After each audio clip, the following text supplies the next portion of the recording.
I'm here with John Shaw, director of the Paul Simon Institute here at SIU.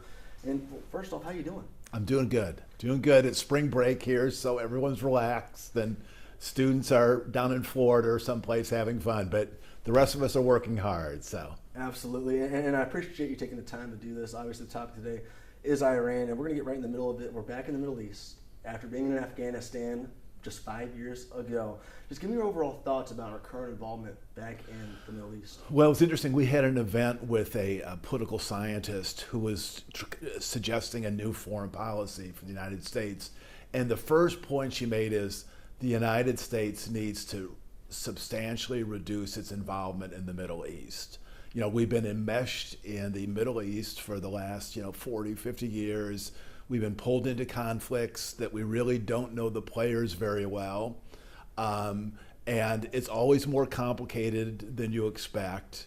And there's always geopolitical consequences, particularly in terms of oil and other natural resources. So, it felt like this has been a kind of a surprising series of events in that Donald Trump's, one of his main campaign themes was no more, endless wars, no more conflict in the Middle East and elsewhere. And yet, here we are just a year into his second term, and, the United States is enmeshed in a major war in the Middle East.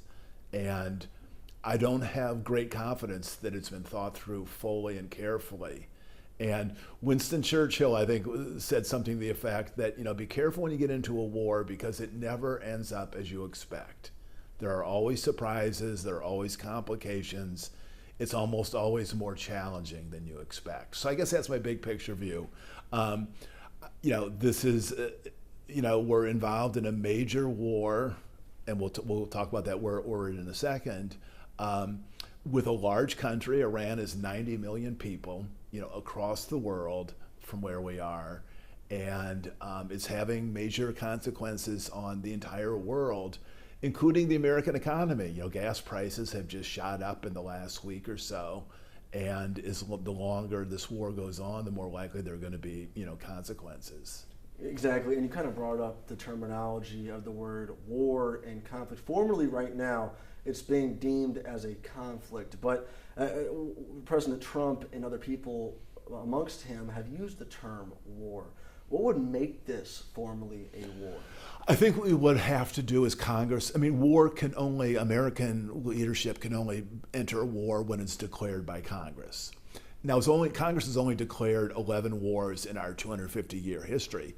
We've been involved in hundreds of military activities, operations, call it what you want. So I think people are, things are getting kind of curious when, a major feature on Saturday Night Live is sort of a parody on the use of this word war or conflict or operation or engagement.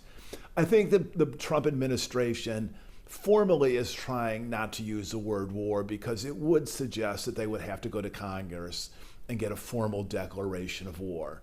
And that would put a lot of lawmakers on the spot because the American public so far is pretty skeptical of this conflict, this war.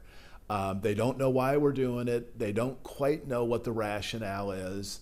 The president has changed his argument about the rationale for the war multiple times. I think there's something like 8 or 9 or 10 different justifications that have been used.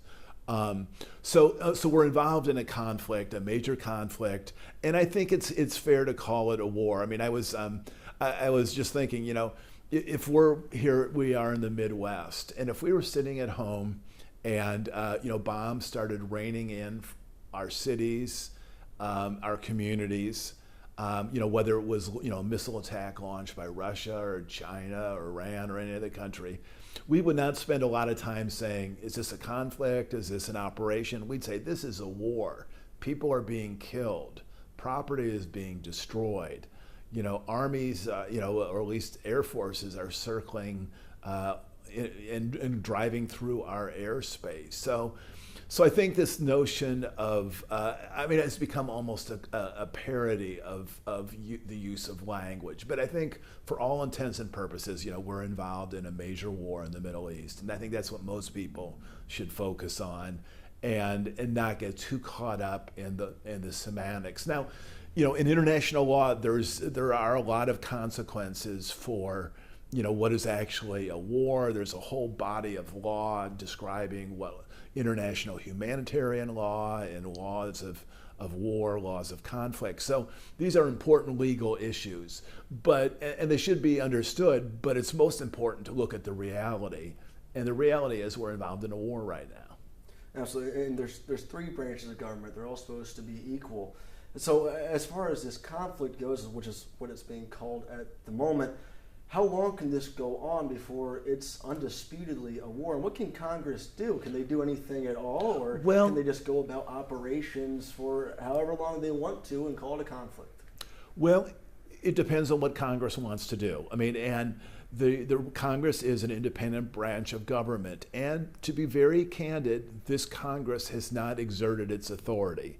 It has deferred to the president in ways that no other Congress, certainly in recent history, has deferred to the president.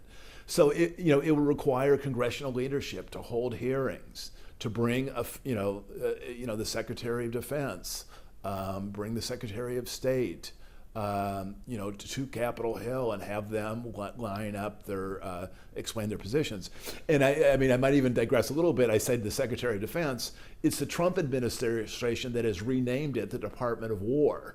So it's a little ironic that they're afraid to use the word war when it pertains to this conflict with Iran, but they renamed the Defense Department the Department of War. So there's a little bit of an irony there that I know has struck some other people as well. So, but the bottom line, Congress needs to assert itself. But I don't think there's any real indication that this Republican Congress will. They've been very deferential to the president. The administration officials are coming up and having private closed-door briefings with top, lawmakers. But there really hasn't been the kind of public debate that you would expect and is required for a conflict like this. And again, our founders who were celebrating, the 250th anniversary, one of their fundamental views was war was such a serious endeavor that it could only be approved by a vote of the entire legislative branch, the people's branch, that it would be an explicit decision by the American people to go to conflict. I mean, that's what people like Thomas Jefferson and Benjamin Franklin and James Madison and others, when they're designing this system of government, they very, very explicitly thought about the powers of war and thought they should be lodged in the legislative branch, which is the most representative branch. So what we are seeing right now is an absolute reversal of the basic premise of American democracy. Absolutely. And speaking of that, I think about our presence in the Middle East in the past, Afghanistan, multi-decade endeavor. You got Iraq as well. How long can these operations, in your opinion, go on before it is, like I said, undisputedly a war? And could that be unconstitutional? Well, I mean, arguably it is unconstitutional. But again, and I don't know if at some point there might be litigation that makes its way to the Supreme Court. So, I mean, how long could this go? I mean, we were in... frankly, we were in Afghanistan for 20 years. We were in Iraq for 15, 20 years. So this could go on for a long time. I think the most likely forcing mechanism is going to be the financial markets. And when oil prices continue to skyrocket and inflation continues to soar and the stock market, experiences precipitous drops when Donald Trump says something like this is going to be a long war. I think the pressure is going to come on the American economy, and I think that's going to ultimately force President Trump to curtail this operation. But we need to enter another piece of this puzzle, which makes it more complex and frankly very explosive, which is, our work with the country of Israel. And by all of the counts that I've read, press reports, Israel has pressed very, very hard for the United States to be into this conflict. I mean, they see, and from the Israeli perspective, Iranian leaders have pledged to destroy Israel, to eliminate it from the face of the earth.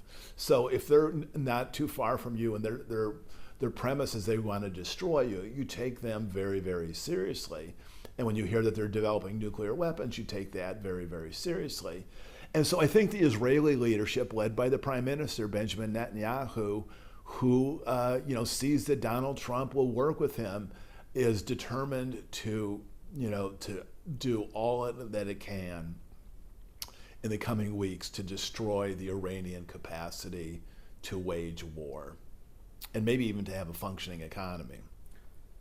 I think Israel believes this is the time to fundamentally alter the Iranian threat. And that means, relentless missile attacks on military installations, frankly, assassination of Iranian leaders. So I think Israel wants to stay in and just effectively eliminate the Iranian threat for the near and middle term. But I think there's going to be pressure on Donald Trump in the next couple of weeks to at least signal, if not say explicitly, when this conflict is going to end, because I think the economic toll is going to be substantial. Midterm elections are coming up, and Republicans could be punished very, very severely if they are seen as being complicit in a war that's damaging the American economy. And there's already a sense that the Democrats are poised to win control of the House. It's not inconceivable that they could win control of the Senate as well if this war continues to escalate. And Donald Trump would not particularly want to spend his last 2 years in office facing a Democratic Congress that would have multiple powers to investigate everything that he's doing, require budgets to be approved by Congress and all. So the president does not want to have a Democratic Congress, Democratic-controlled Congress. But if this war continues indefinitely, I think he's raising a real prospect for there being a Democratic Congress after the November elections. And that gets me to my next point here. You've heard mixed things. There could be a long war. It could be a multiple-week endeavor, or just all across the board. Do you think if this war pans out long-term, would that be a failure for this administration? Yeah, I don't think. I think it would disrupt their agenda pretty substantially to have, And again, let's recall what Donald Trump's premise for running for office has been, which is, the global economy has damaged the United States. The American worker is falling behind. The system is rigged. Elites don't care about them. He was the one who was going to, kind of level the playing field and make the life for working people, better. And so for him to be engaged in an overseas war that is causing real economic damage to people in his base, I think is going to would be a very damaging thing. So my own sense is that in the next week or two, he probably is going to try to find a way to start, at least closing down American activity. But again, he's made an agreement with Israel to go forward in this operation. And it's not clear that Israel is going to be willing to stop when the United States is. And speaking of Israel, of course, do you think our operations in Iran are as much in our own interest as they are in Israel's, or do you think we're being a good ally and helping accomplish what Israel hopes to accomplish as well? I think this. American leaders do not want Iran to have a nuclear bomb. But there are other countries. There's a lot of countries that we don't particularly love who have nuclear weapons. North Korea is one glaring example. Pakistan and India. So the general American policy is to try to limit the proliferation of nuclear weapons. But we actually had an agreement with Iran that President Obama had struck that seemed to keep their nuclear program under control, under check. It was an international agreement. It seemed to be working for the most part. Not perfectly, but for the most part. Donald Trump tore up that agreement, and entered into some negotiations with Iran for what he said was a better agreement. Last June, when these negotiations were occurring, he basically kind of took a step back, and the U.S. and Israel bombed the Iranian nuclear sites. Pull back, and then the negotiations continue, and they were actually occurring in Geneva just in February, late February, and the attack goes forward. So if you're Iranians, you can be forgiven for wondering if it's really in your best interest to negotiate with the Americans, because, you know, what is it that they want, and can you really trust them? I mean, you're on a couple occasions, you're in the midst of negotiations, and you thought that everyone was, you know, operating at least in reasonably good faith, and then, you know, you're attacked. So I guess that's a long way of saying I think that the American leadership is probably in the next couple weeks going to try to bring this to an end. You know, Iran has been, you know, enormous damage has been done to its economy, to its military, to its political and religious leadership, military leadership. So I would think that this war will be winding down in the next couple of weeks. But I don't know what Israel's policy will be.